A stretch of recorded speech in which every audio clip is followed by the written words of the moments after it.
अच्छा, तो हम लोग आज नॉन सिंगुलर ट्रांसफॉर्मेशंस पे बात करते हैं। इस पे बात हुई है क्या पहले? No sir. Non singular transformations, तो आप सिंगुलर पे भी कह सकते हैं, क्योंकि अगर एक ही बात है, सिंगुलर नॉन सिंगुलर एक समझ में आना चाहिए, तो दूसरा तो अपने आप ही आ जाएगा।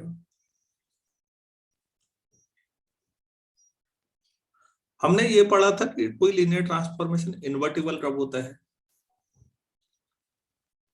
Sir 1 1 on 2 mapping is 1 1 and ठीक on। है, एक बी से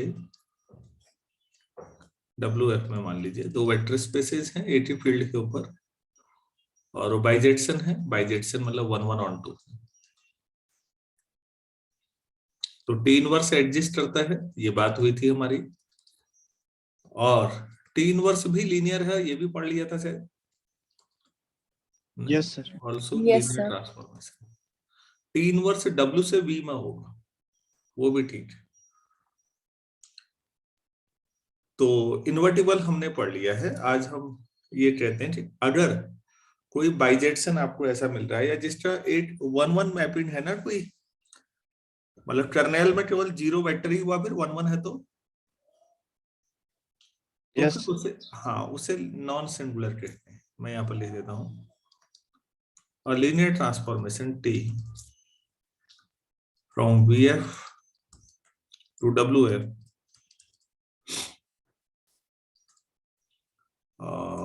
is called singular, is called non singular. Define कर लेते हैं, वो ज्यादा इजी होगा। नॉन सिंगुलर इफ जो कर्नेल होगा उसमें केवल क्या होना चाहिए?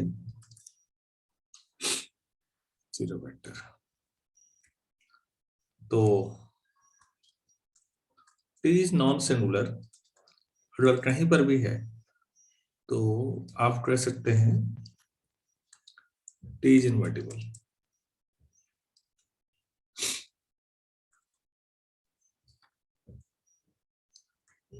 और टी इज इनवर्टिबल मतलब नॉन सिंगुलर।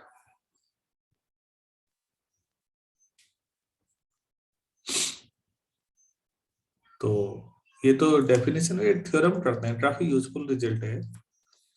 आप लोगों ने गौर किया था बच्चों कि लीनियरली इंडिपेंडेंट सेट को अगर लीनियर ट्रांसफॉर्मेशन किया जाए तो जरूरी नहीं है कि लीनियरली इंडिपेंडेंट सेट में ही मैप हो, ऐसा पढ़ा था। यस। और तो उस पर एक थ्योरम है, अगर नॉन सिंगुलर होगा तो फिर गारंटी है लीनियर ट्रांसफॉर्मेशन। ये बहुत अच्छी थ्योरम है। T from V F two W F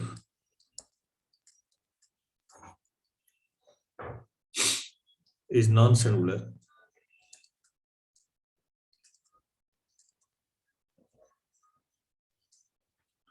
if and only if T maps, ये if and only if का मतलब ये कैरेक्टराइजेशन हो गया। मतलब आप इसको एक डेफिनेशन के तौर पर भी यूज कर सकते हो कि नॉन सिंगुलर की ये परिभाषा भी दे सकते हो आप। if and only if T maps each linearly independent, T maps each linearly independent subset of V onto a linearly independent subset of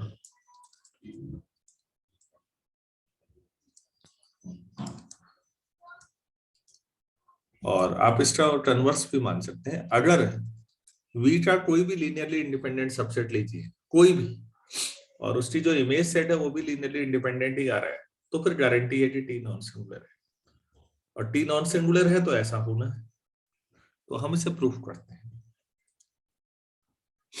तो अब नॉन सिंगुलर आगे को इस सेंस में कहे तो ज्यादा अच्छा रहेगा।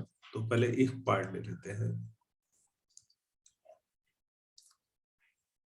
टी तो नॉन सिंगुलर मान लेते हैं, और हम प्रूफ करेंगे कि बी का कोई भी लीनियरली इंडिपेंडेंट सबसेट है और उसकी इमेज भी लीनियरली इंडिपेंडेंट प्रूव करेंगे। T from VF to WF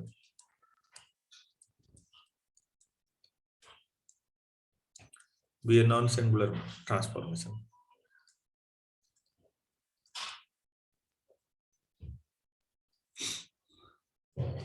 Linear transformation. तो फिर कर्नेल टी केवल सिंगलटन होगा बच्चों, नॉन सिंगुलर है तो? Yes sir. तो यहाँ पर ध्यान दीजिएगा, ये V है, ये W है और ये T है। हम V में एक लीनियरली इंडिपेंडेंट सबसेट ले लेते हैं। लेट Vn से Vn be a linearly independent subset of V.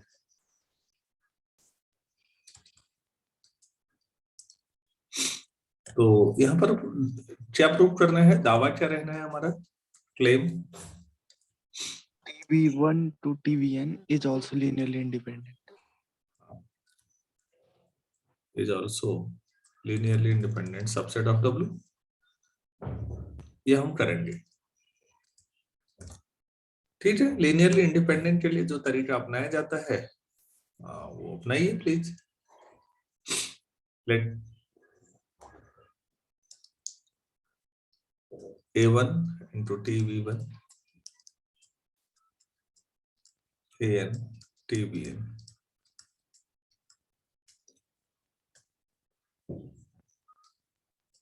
where every AI belongs to field.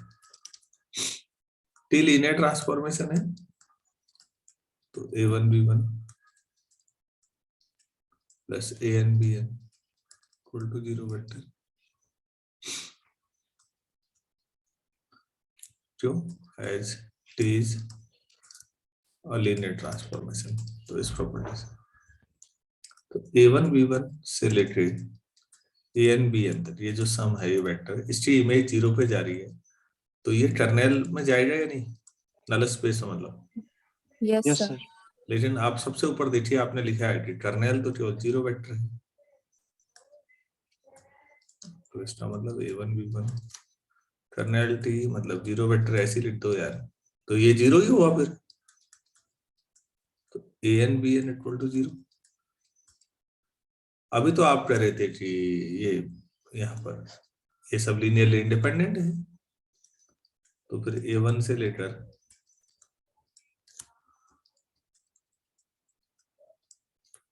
As P1 से लेकर Bn तक आर लीनियरली इंडिपेंडेंट वेक्टर्स। अगर वो लीनियरली इंडिपेंडेंट है तो उनका जो इमेज सेट है वो भी लीनियरली इंडिपेंडेंट है। हेंस TB1 से लेकर Pn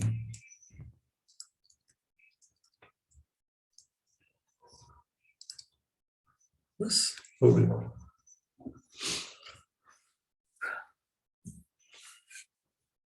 तो बच्चों अगर कोई भी आपके पास नॉन सिंगुलर है, लीनियर ट्रांसफॉर्मेशन है और नॉन सिंगुलर है, तो ये गारंटी है कि वो लीनियरली इंडिपेंडेंट को लीनियरली इंडिपेंडेंट में ट्रांसफॉर्म करेगा। और यही ओनली इफ कंडीशन भी है या सफिशिएंट कंडीशन है। अब इसे प्रूफ करते हैं। पहले इधर वाला पार्ट तो अच्छी तरह समझ में आ गया होगा। Yes sir. Yes sir.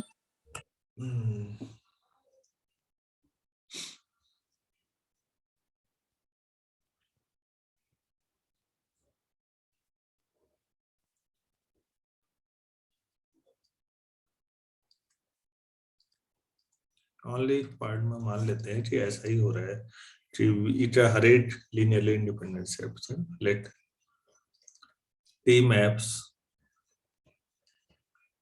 each linearly independent subset of V onto a linearly independent subset of W. Independent subset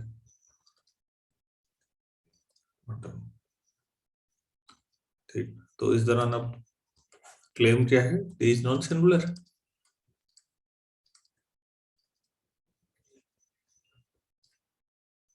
non singular मतलब क्या प्रूफ करेंगे? टर्नल टी ये प्रूफ। चलो ठीक है, तो टर्नल टी में कोई वेक्टर मान लेते हैं, let v belongs to kernel T या नल स्पेस ऑफ टी, एक ही बात है बच्चों।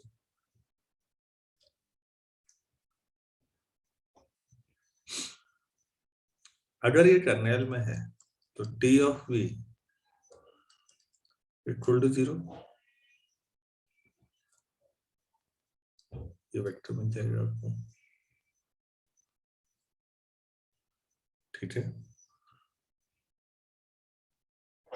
अगर टी ऑफ v 0 वेक्टर है तो फिर टी ऑफ v मतलब जो एक सेट है जिसमें केवल 0 वेक्टर है, तो वो लीनियरली इंडिपेंडेंट होता है कि डिपेंडेंट होता है? पहले ये बताइए। linearly dependent. डिपेंडेंट। तो टी ऑफ v 0 वेक्टर है, तो T of v is not linearly independent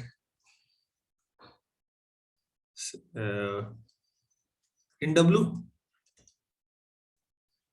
Yes, sir. और सिंगलटन अगर v 0 नहीं है तो v अकेले लीनियरली इंडिपेंडेंट होता है ना? तो आप Yes. अगर लीनियरली इंडिपेंडेंट लें तो इमेज भी लीनियरली इंडिपेंडेंट जानी चाहिए। Yes, sir. तो फिर ये तो कंट्राडिक्शन आ रहा है, तो फिर v को क्या होना पड़ेगा? v को अगर आप नॉन जीरो लेते हैं बच्चों, ध्यान से समझिए, और v को नॉन जीरो लेते हैं तो v वाला सेट तो लीनियरली इंडिपेंडेंट है, और t ऑफ v 0 है तो t of v linearly dependent हो जाएगा। तो आपका जो ऊपर लिखा हुआ लाइन है वो तो गड़बड़ा जाएगी, ये लाइन सबसे ऊपर वाली। So the only choice is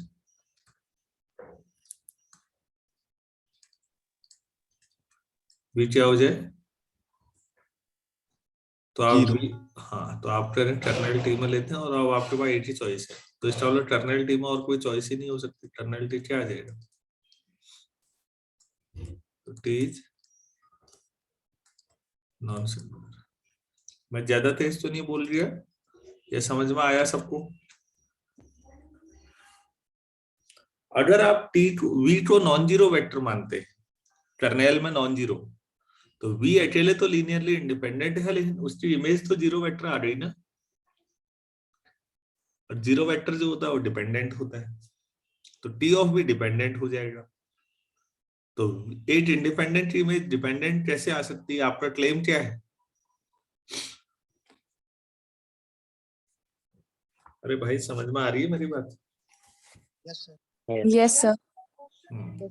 तो ये संभव ही नहीं था, तो हो गया फिर अपने आप ही।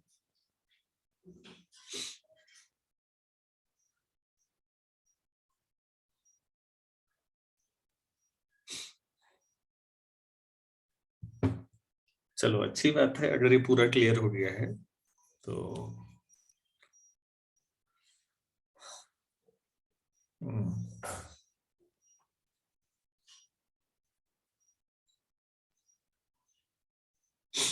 एक क्वेश्चन करते हैं, चलो फिर कुछ और रिजल्ट्स पे बात करेंगे।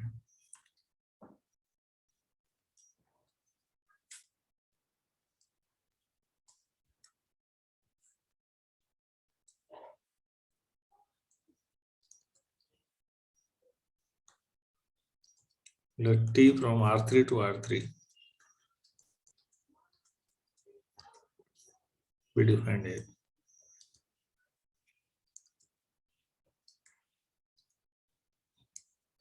t of xyz 3x x minus y 2x plus y plus z for every x y z belongs to R3.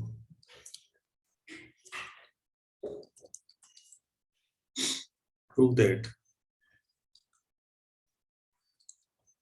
t is a linear transformation. तो मेरे ख्याल से ये वाला पार्ट प्रूव करने की जरूरत नहीं है।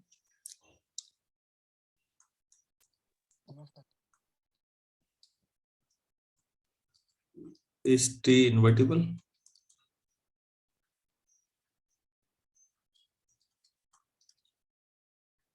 If yes, find T inverse. ये ठीक है।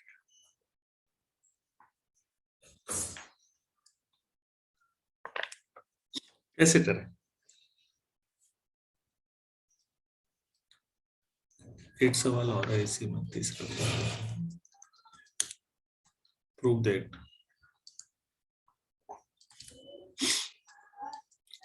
T square minus I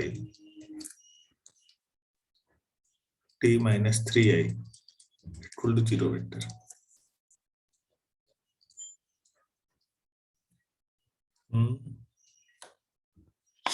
बच्चों पहला वाला कर लेंगे आप लोग, लीनियर ट्रांसफॉर्मेशन वाला। Yes, sir. Yes, sir. अगर मैं इसका कर्नेल में दिखा दो कि केवल 0 वेक्टर है तो ये इन्वर्टिबल हो जाएगा। Yes, sir. Yes, sir. हाँ, और अगर नहीं आया तो नहीं होगा। तो यस या नो का जवाब तो बाद ही में मिलेगा। तो देखिए please, let X Y Z एक वेक्टर है आपके पास, belongs to R3 such that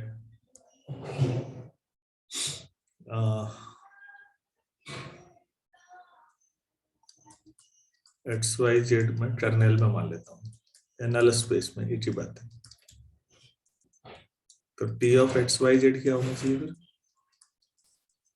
0 vector. Rule के हिसाब से T of X Y Z है 3x x minus Y 2x plus Y plus Z. तो यहाँ भी R3 का 0 ले लीजिए। तो 3x से 0 x minus Y equal to 0 2x plus Y plus Z equal to 0।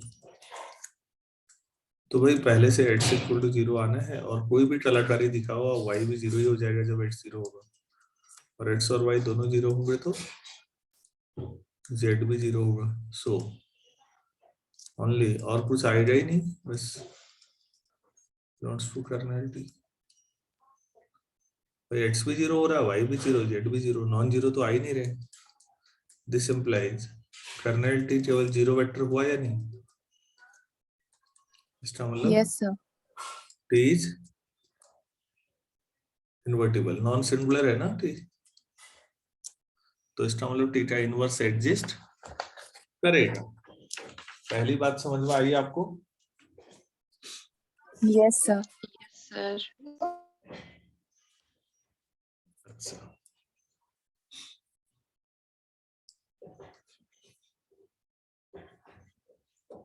Late T of X Y Z करें तो मान लो ABC मिलता है, और T इन्वर्टिबल है तो T इनवर्स ABC क्या मिलेगा? X, Y, Z. अच्छा, तो मुझे T इनवर्स ABC चाहिए। अब इनवर्स भी अगर लीनियर ट्रांसफॉर्मेशन है तो उसके लिए रूल चाहिए। T के लिए रूल पता है, दे रखा है उन्होंने। T of X Y Z क्या रखूं? फिर वही 3x minus Y 2x plus Y plus Z equal to ABC। This implies 3x equal to A, x minus y equal to B, 2x plus y plus z equal to C. तो A equal to x by 3, नहीं A equal to 3x तो हुआ।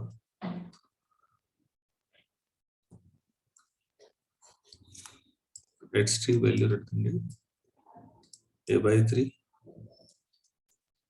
y कितना रखोगे? x minus b, A by 3 minus b, z कितना रखोगे? C minus 2X minus Y. 2A by 3 minus y A/3 minus B minus A plus B plus C. A Yes, sir.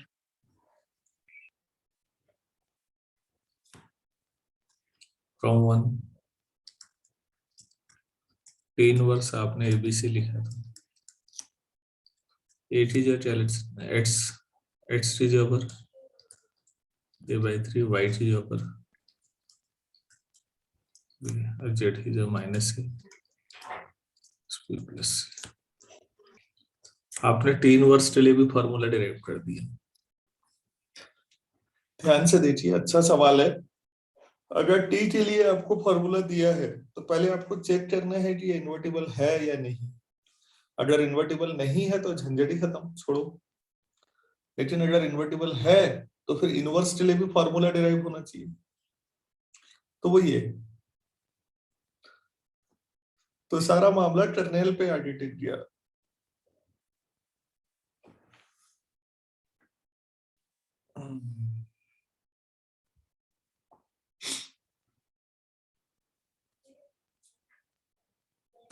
तीसरा part आप खुद करेंगे, इसमें कुछ नहीं है उसमें. ये भाई पहले आप अलग निकालिए. T minus 3i है, उसके साथ आप XYZ लगा देंगे तो क्या आ जाएगा? T of XYZ minus 3i of XYZ. I तो आइडेंटिटी हुआ, XYZ का फॉर्मूला लिख लीजिए जो लिखा है, और यहाँ 3 times XYZ. तो सॉल्व कर लेंगे इसको. Yes, sir. Yes, sir. ऐसे T स्क्वायर कैसे करेंगे? पहले T of X निकालिए, फिर उसका दोबारा T of X फिर निकालिए. तो वो 0 आ रहा है लिखा हुआ है, तो वो खुद ही किया जा सकता है.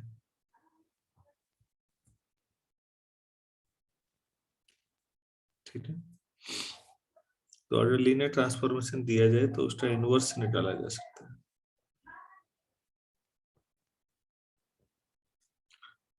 एक छोटा सवाल देता हूं आपको कि T इन्वर्टिबल है या नहीं है.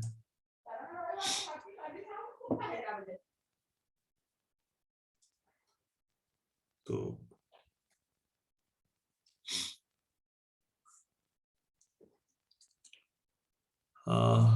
T from R2 to R2 such that Txy equal to X plus Y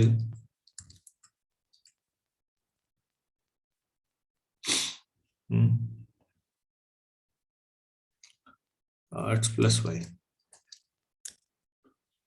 दोनों X plus Y पे जाते हैं. तो प्लीज ये बताइए ये इन्वर्टिबल है या नहीं है.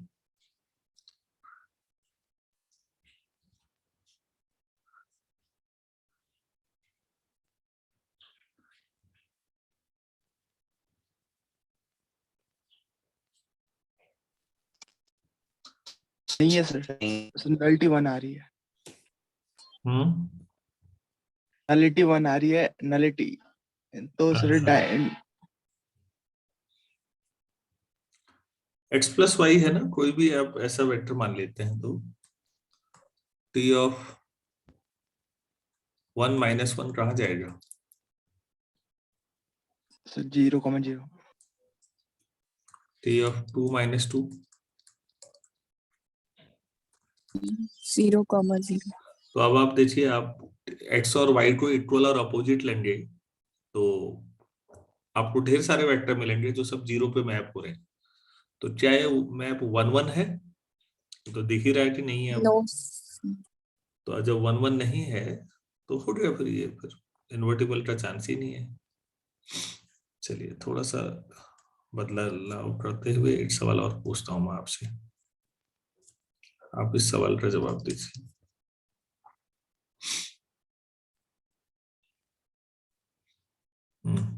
T of 1 0 0 equal to 1 0 I iota. T of 0 1 0 equal to 0 1 1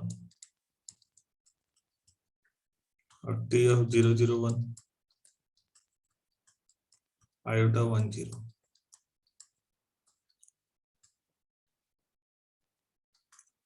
is a linear operator C cube to C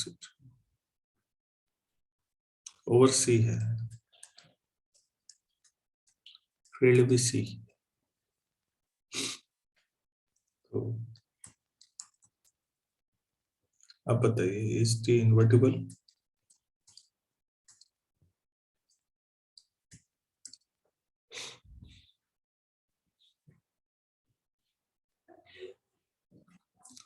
कैसे करेंगे?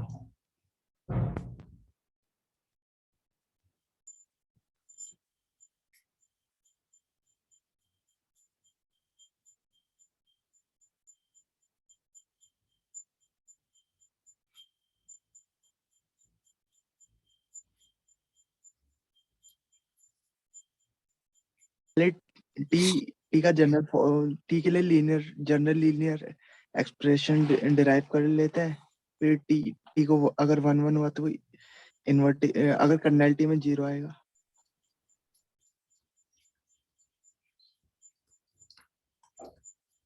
देखो बेटा, ये लेफ्ट हैंड साइड में ये था ना, और ये लीनियरली इंडिपेंडेंट सबसेट है, जानते हैं आप, 1 0 0 0 1 0 0 0 1, ठीक है? Yes sir. अच्छा, 1 0 I 0 1 1 iota 1 0, इसको देखो तो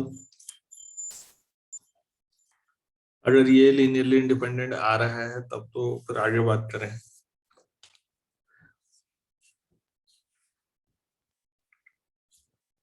ये लीनियरली इंडिपेंडेंट है क्या? फील्ड भी सी है, हाँ?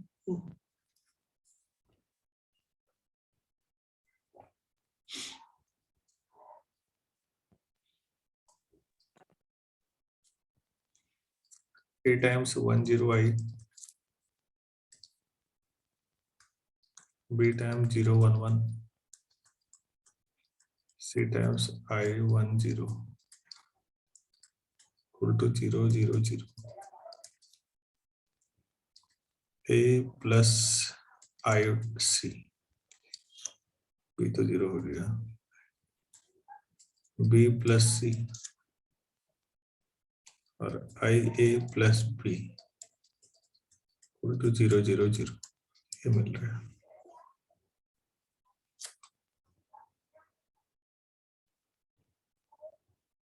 इसका नॉन जीरो सॉल्यूशन हो सकता है क्या कोई?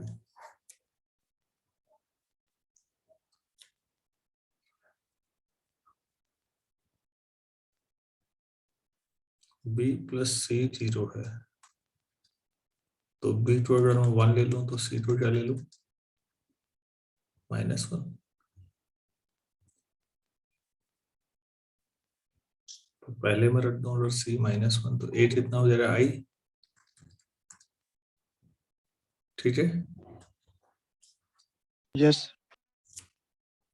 पहले वाले में रखूंगा B और C 1 और -1, तो C ही रखेंगे -1, तो A I आएगा।